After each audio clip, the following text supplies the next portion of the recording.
What's going on, YouTube? It's your boy Durant, and we're here to talk Clippers basketball. And man, a bombshell just dropped today on Twitter about the Clippers organization from The Athletic. Of course, I do have Athletic subscription, so I was able to go through the entire article and read, not just the screenshots that were put on Twitter, but man, I don't know if it's straight toxicity in the locker room or more about just preferential treatment, the standard preferential treatment that you get for your stars.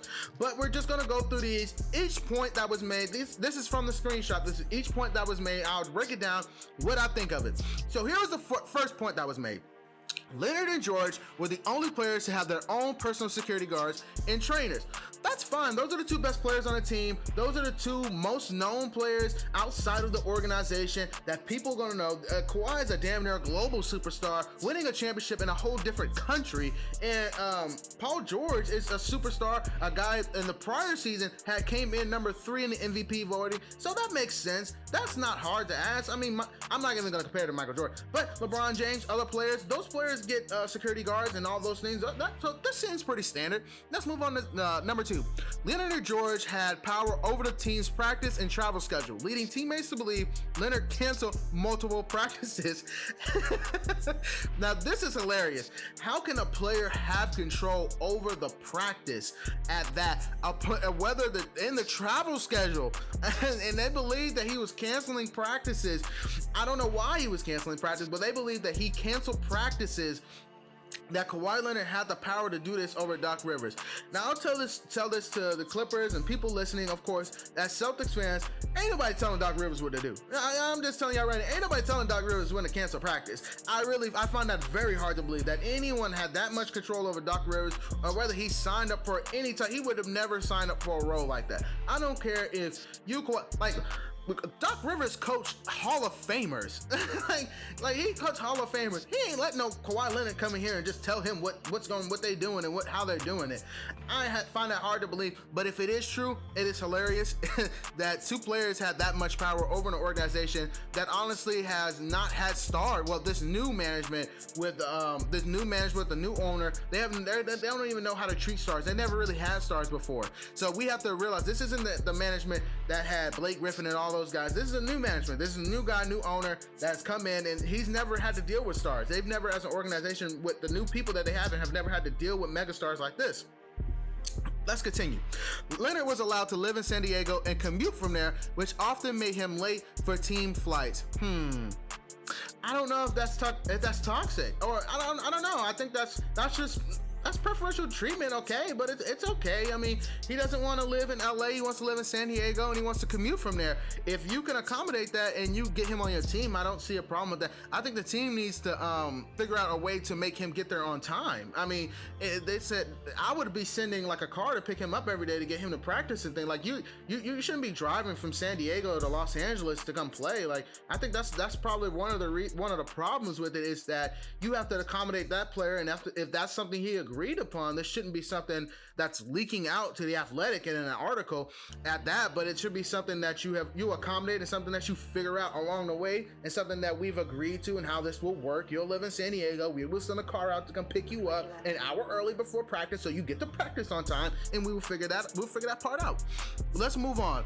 Leonard and George typically didn't speak to the media until at least 45 minutes after games concluded, under the guise of post-game treatment or workouts. This usually resulted in their teammates speaking with the media first, and for longer essentially becoming the public voices of the team.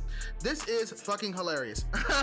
Paul George and Kawhi Leonard would lose big games basically, and would just send them other guys up there and just let them, send Pat Bev and send Montrezl Harrell and send Lou Williams to talk first, and then we'll go out later, and we're only talking for 10 minutes. We don't got time for this. We gotta go hit the strip club up in LA. They're serving sushi 24/7 in LA. I want to get me some sushi before I go to bed. This is hilarious. Kawhi Leonard and Paul George had ridiculous power over this team, as I'm seeing, because this team has just never had stars and they don't know how to handle it. And it looks like they kind of knew that, and they just taking advantage of the situation that they were giving. And these are guys that, give credit to. Kawhi Leonard's a 2-time NBA champion. He's going to go down as one of the best 30 players of all time. Paul George, probably one of the best 60 or 50 best players of all time.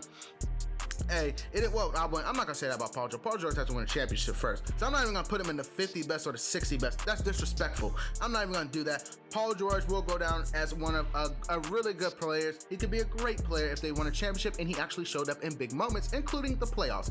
But as I digress, these players seem to have taken advantage of a situation because the LA Clippers have never really had stars.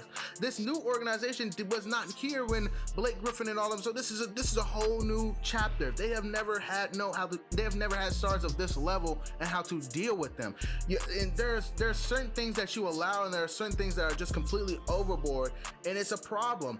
And the Clippers were stuck in a phase where they really wanted a championship, and there's nothing wrong with wanting a championship, but there is something wrong when you just kind of sell out. You sell out completely, like you sell out your organization, your team, your culture for a championship you're chasing, and you don't get it at that. That's a huge problem. That is a huge problem. That's why last season was definitely a championship or bust, because they put up with a lot of shit to get to this. They put up with a lot. Moving on to the last point. Teammates also believe that Leonard and George were able to pick and choose when they played. Not only did they sit out games entirely, but also at times they accepted or declined playing time in the moment. That is pretty standard with superstar players.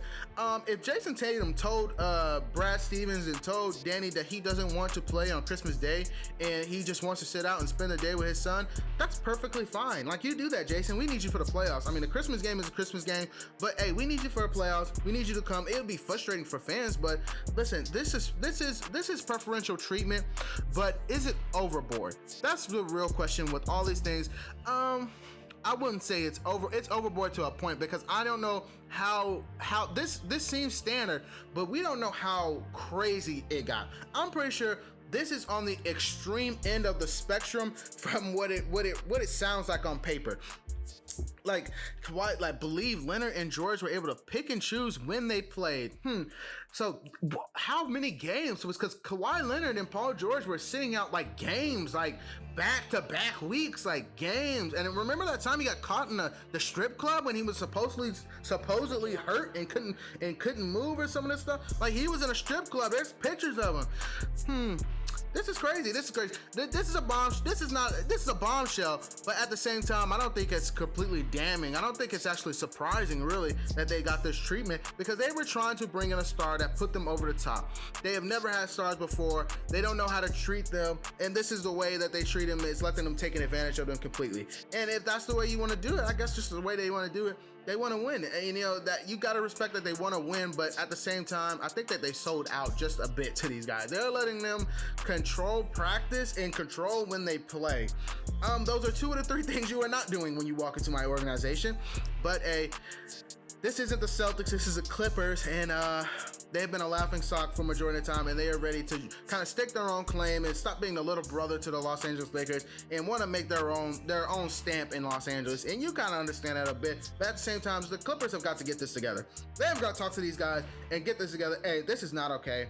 This culture, the way that we have formed this locker room, it has to be better. You guys have to be more of leaders than just kind of on the ride. I feel like Paul George was just kind of, in the passenger seat the whole season. Like, you never really saw him step up in moments, and I would get, when people say, what do you mean? I mean, like, you never saw him flat out win them an important playoff game that they needed. I don't think he did that enough. I think that he won them important regular season games. There are games that Paul George played that he won them regular season games, they're very important ones, but playoff games, I don't know about that. He got to show up better in the playoffs. He has to show up in the offseason. He has to show up in these important games, and he has to do better for them to succeed. And it's not on him. It's not all on him. Kawhi Leonard has to do a better job of getting the others involved, and that's one thing that we also have to talk about. He has to be more of a leader, less silent, more reserved to himself. And this mess has to kind of be mitigated a little bit. You can't just be doing whatever. And this will all change. This will all change with Ty Lue. Ty Lue must have known this was crap. Like, you can't do this. I coach LeBron James, and even LeBron James didn't do this shit to me. Because Ty Lue was the type to go up to LeBron James, and we heard the story. He told him, shut the fuck up. Like, stop talking. I'm the coach. I'm calling the plays. Everyone sit here, listen to the plays, and just shut the fuck up, LeBron. And I think Ty Lue will do the same with them. Well, he'll tell Paul George, hey, listen, you hit the thing up, you shoot the ball off the backside of the backboard, you're sitting.